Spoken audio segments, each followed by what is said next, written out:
So, welcome to today's video. We are taking a look at this very inexpensive watercolor set from Artecho. It has a super sturdy finger ring, probably the most sturdy one I've ever seen.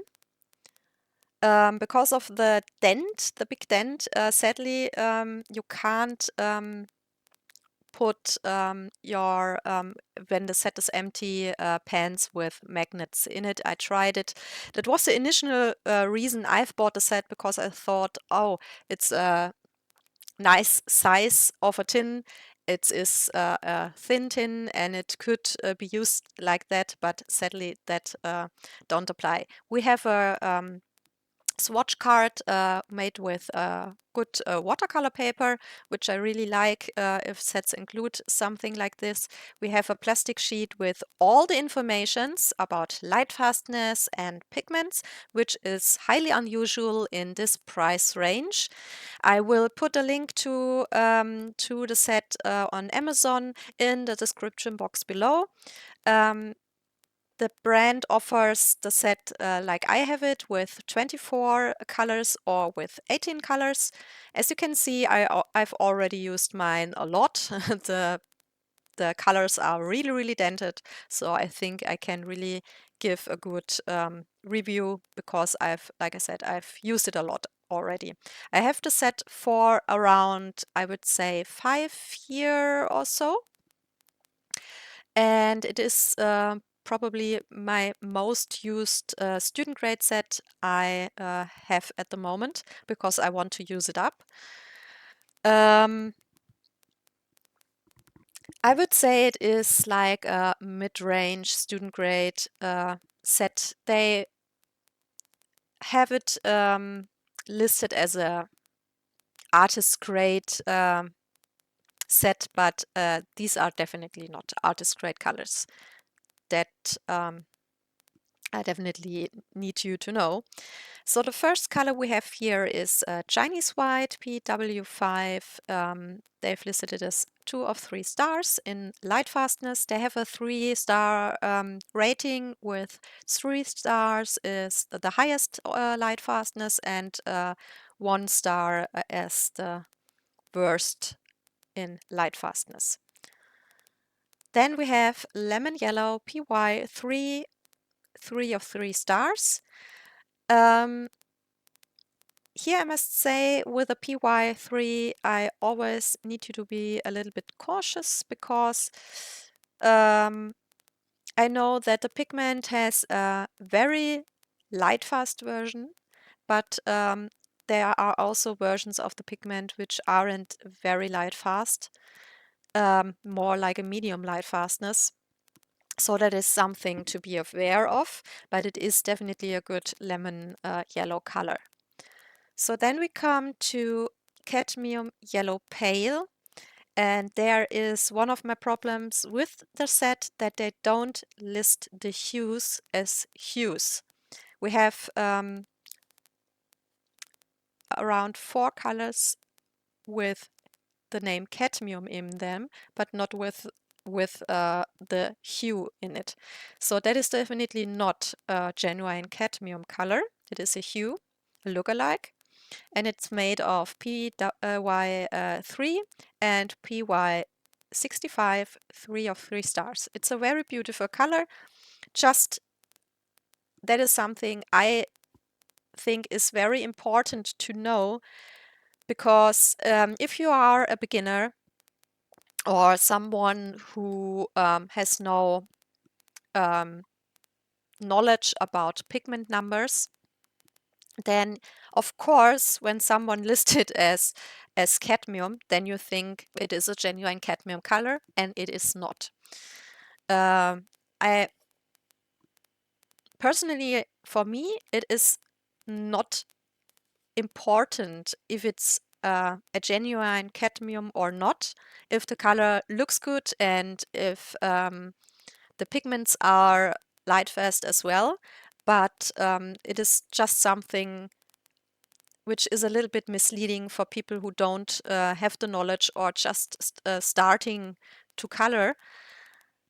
And yeah, then you think it is a genuine cadmium. So that is something I always don't like when brands do that. So this color here is called Gamboge. It's a PY83 and a PY3 mix, and it is 3 of 3 stars. That's also a little negative point here, that of 3 we have, yeah.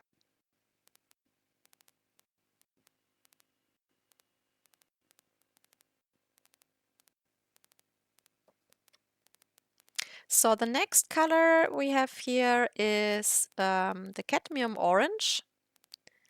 And this is a mix of PY83 and PO43. I must say the PO43 I have to look up, had to look up, because I was not very sure about the pigment, but it is a light fast pigment, so the 3 of 3 stars is okay. But of course, here as well, it is not a cadmium orange, a cadmium pigment. It would be a PO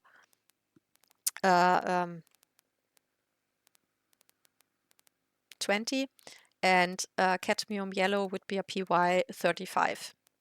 So that is one of those colors. But it is a beautiful color, and I use this orange mixed with the Chinese white as my skin color a lot, because it looks nearly identical to the Jaune Brilliant number 2 from Holbein or from Shinhan PwC, which I very, very like. So the next is our cadmium red pale. Of course, here as well, we don't have a cadmium pigment in it. We have a mixture of PY 63 and a PR 255. And this red pigment is your absolute most used pigment, which is used as a lookalike for cadmium red pale or cadmium red light. It's pyrrole red, super light fast, and as a single pigment color, this color or a real cadmium red light is what I use most in a very watered down version as my first shadow layer when I'm coloring skin. So happy about that color. I've used this color here, even if it's not a single pigment one, in the same usage, and had no problems at all with it. So yeah. So then that's another, of course, always negative point. You can't rearrange the colors because they're glued down in the in the mold, in this plastic sheet thing. So of course, we have to live with the arrangement here. That's why I start now with a turquoise and not with the other red colors, which are in the second row, but on the end. So this is a this color is called turquoise. It is 3 out of 3 stars, and it is a mixture of PB15 column 3, so it's a phthalo blue green shade, and a PG7, which is a phthalo green blue shade. So very, very pretty basic turquoise color. Then, oh, sorry, just dropped my phone. We have the next color, which is called cerulean blue.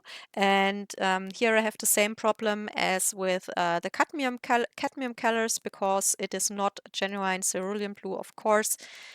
Like cadmiums, cobalt pigments are super expensive, and of course in cheaper sets or student grade sets we don't have such expensive pigments. So we have here the probably most used combination of PB15 column 3, which is our phthalo blue green shade, in mix with a white pigment. They've chosen here the PW5 Chinese white. That is definitely a color I would say would not have been necessary to include, because we have you will see this later, single pigment, phthalo blue, and of course we have the white, so you could have easily mixed it yourself. I think in most parts that the colors they have chosen are a good ones, but the red part is a little bit too small in comparison with others. For example, we have 2 reds and 1 primary magenta, so only 3 reds, and we have 5 blues and 4 greens, which is a little bit ridiculous. I would have gladly said we to change, for example, one of the greens or this cerulean blue hue for at least a 4th red color. That is my personal opinion. But still, you have enough reds to can work greatly with the set. And overall, I think that the color choices are good, with a few little points where I say that could have been chosen better. So the next color is our basic ultramarine blue. It's a PB29, 3 of 3 stars. Of course, when we take a closer look at how much the set costs, I will put, I'm not sure if I already said it, I put in the links in the description to Amazon where you can find the set. I mentioned it is the 24 pen set, but they also have 80 pen set and 2 versions of a glitter metallic watercolor sets. I will do very soon in the next days the review of the glitter set online as well. So if you want to watch both before deciding if you want one of those. But in the department of the price, this 24 color set costs €10.99. So it is really, really super cheap. The 80 pen set costs €9.99. So for me personally, it makes absolutely no sense to buy the 18 color set if you spend €1 more to get 6 additional colors. That's a no-brainer for me personally. So this here is dioxazine violet PV23. Like the PY3, this color is one where I say there are versions of the pigment which is light fast, and color versions of this pigment which are not so light fast. So I personally would be a little bit cautious to use it when you want to hang your picture on the wall. Maybe test it how good this dioxazine violet really is prior to that. Then we have our primary magenta permanent rose, PV19, 3 of 3 stars. Perfect that they have added a single pigment primary red or magenta color, which for me personally is always a must in a palette. I need a good mixing yellow and at least ultramarine blue or a phthalo blue and a magenta for me personally, because I don't have colors which I absolutely never use, but I know some people, for example, who are drawing and never use the color green, for example. So of course every person is different, but as this is a set which I think is very good in as a starter set for trying out if watercolor is maybe something for you without spending lots of money. I think it is very important that you have at least 3 primary colors, and we definitely have this in this set, so that is a big plus for me. Then we have here the last of the reds, the cadmium red deep. This is a mixture between two very lightfast pigments, PR 254 and PR 188, 3 or 3 stars. The next color we have is our basic phthalo blue, PB 15 column 3, 3 of 3 stars.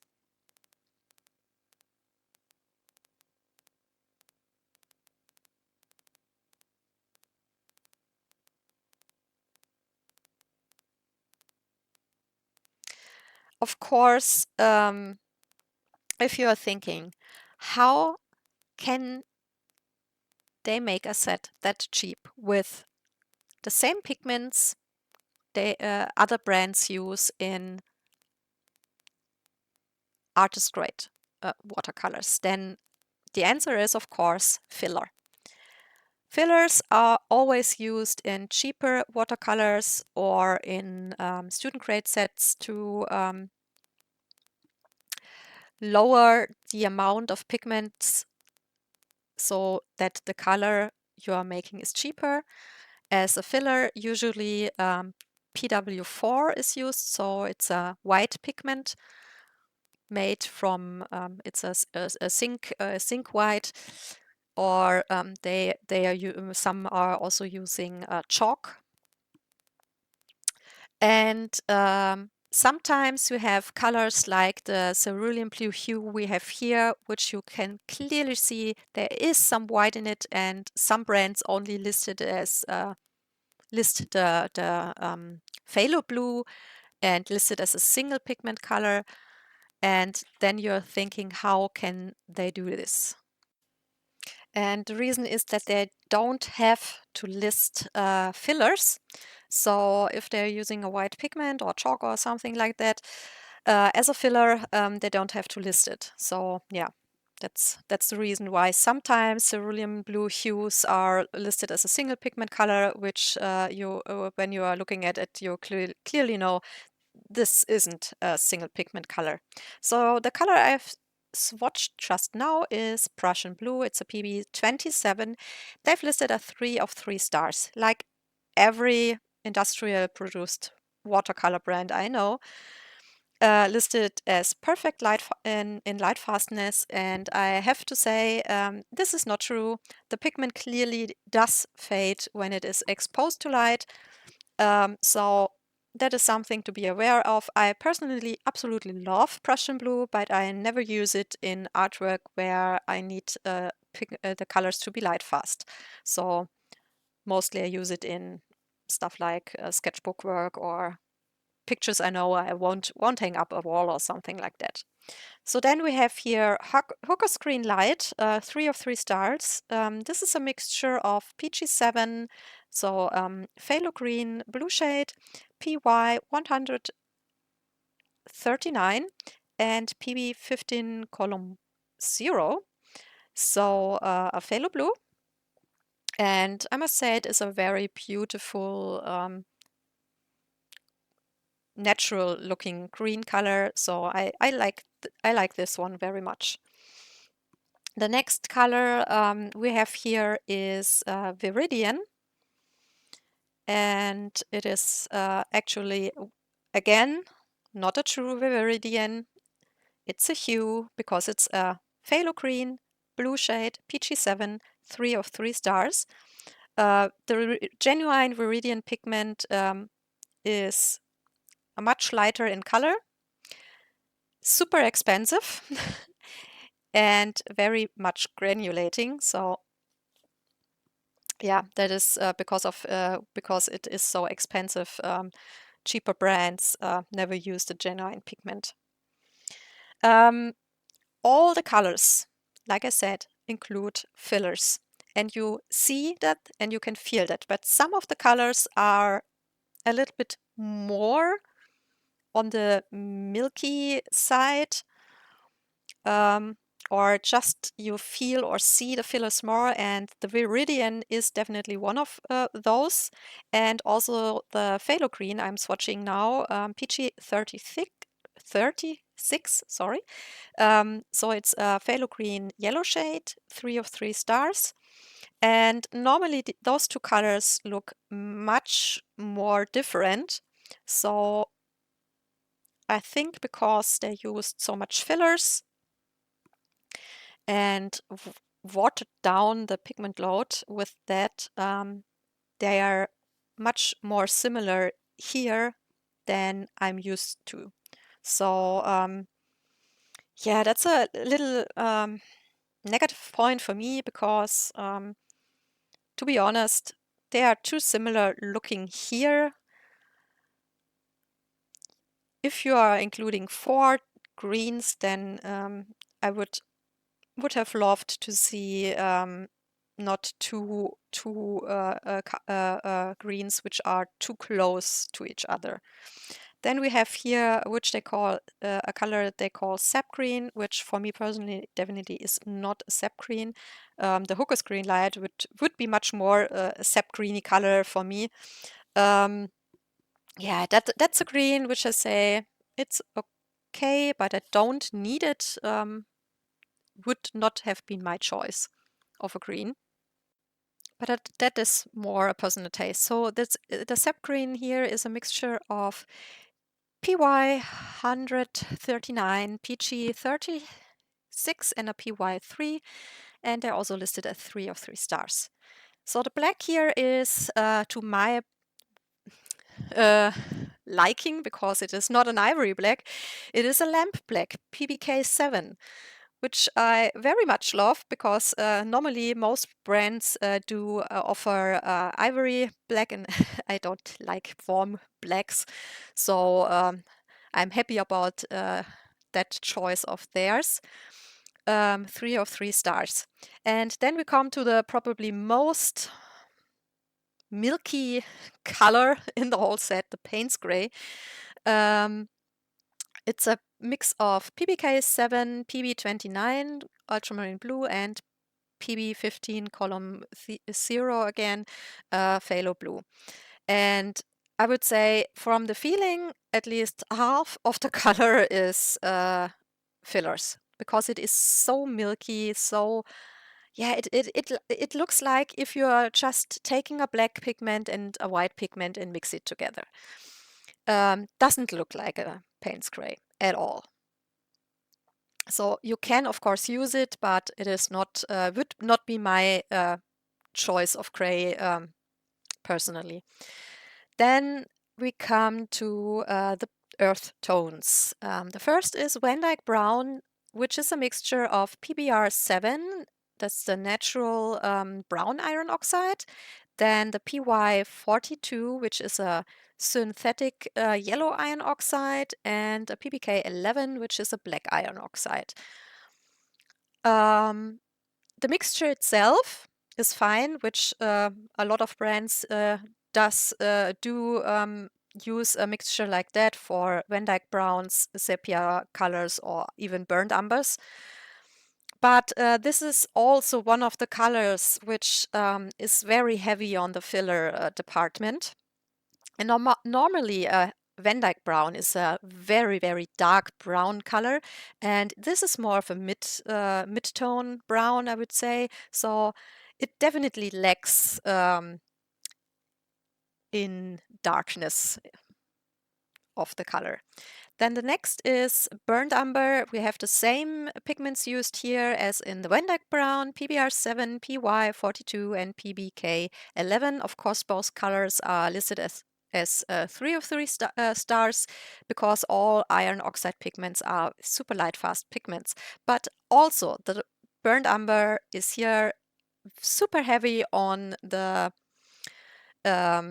fillers. So it is, for a burnt umber, way too light in my personal opinion.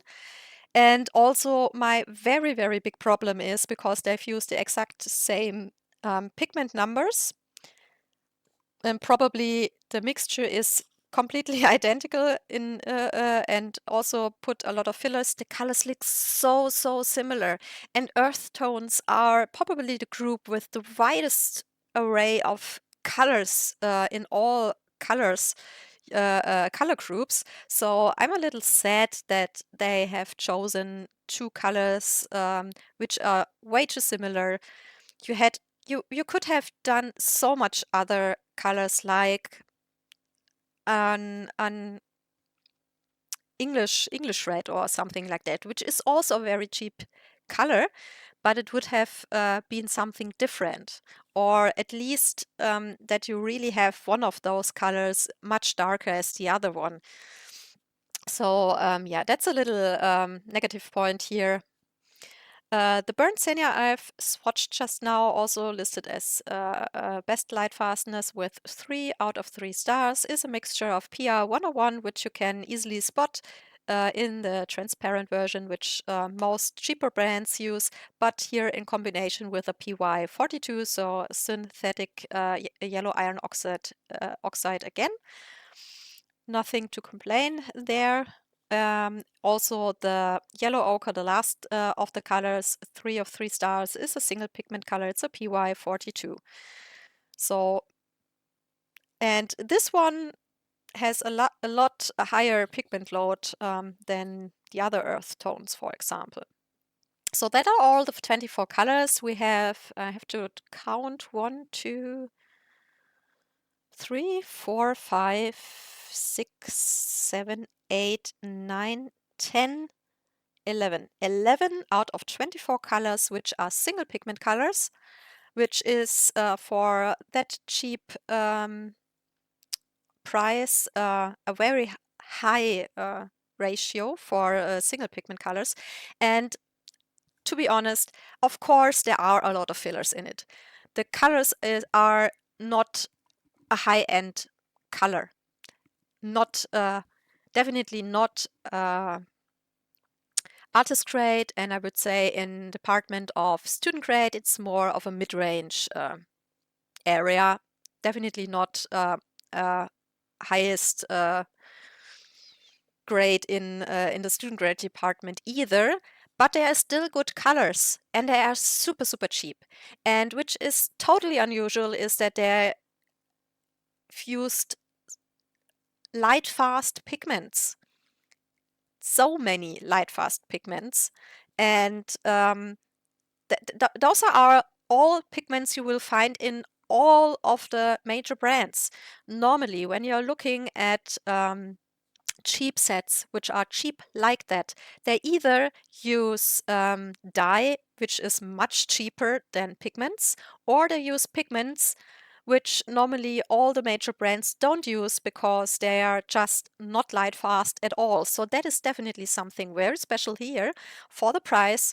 I mean, it's around 10 bucks. Honestly, that's so cheap.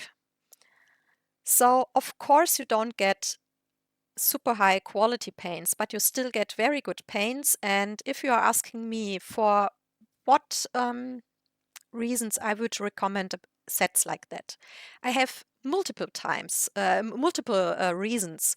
For example, if you say you are just starting with watercolors, you never used watercolors, and you are not sure if you like working with watercolors, so you want to have good colors, but not spend a lot of money, this is definitely a good choice for that reason. Or if you say you have kids and you want them to have good paints, but not spend like 200 euros on or dollars on it, that's also a good reason for it. Or just if you say you have good quality paints, but you want something cheaper for doing some training and some techniques where you don't want to spend your expensive colors, that is also a good reason for it. Or I use it mostly as a base, for example, in adult coloring books, which is also a good reason to use colors like that, because I go on top of them with colored pencils anyways. Or, which I also use it a lot, is when I draw something and I'm not not satisfied with the outlines and the picture itself, and I say, okay, still want to color it, but I don't want to use my best colors on it because I know I won't be satisfied with the end result anyway because the outlines weren't perfect or like I wanted it to be. Sometimes you just can't get the result you want. Then I am using colors like that, or when I'm working in sketchbooks, for example, anyway, then I use colors like that as well. And of course, and that is something I think is also super important, not all of us have the funds to buy a set for 30 euros or for 100 euros or dollars or what else. So, of course, there are some people which have a very, very small budget they can spend. And if you are one of those, but still want to have at least decent colors, which which you can work with and where you can still do some techniques, then this set is definitely a good choice, I think. And that is something I think is super important, not only to show all the super high quality, super expensive colors, but also good quality choices for the smallest budget. So yeah, like I said, you get it for around 11 for 11 bucks, and a little bit smaller set with 18 colors for 10 bucks. So that is really, really, really super cheap. And I think personally, for that super low price, I can overlook the little bit higher amount of fillers. Because if you are comparing other student grade paints, like for example Cotman watercolors, of course the color amount is higher in a half pen than it is here. It is a little bit smaller, like I already mentioned. But with at least Cotman, you are spending for the same amount of colors at least 40 to 50 euros here. So yeah, that is definitely much, much more money. So I think in the department price versus quality, you definitely have a good choice here. So yeah, I really hope this was helpful for you. And thank you so much for watching. I hope to see you soon in another video. And of course, like always, I am super grateful for every thumbs up or follow because it really, really helps me and the channel out so much. Thank you so much. Bye bye.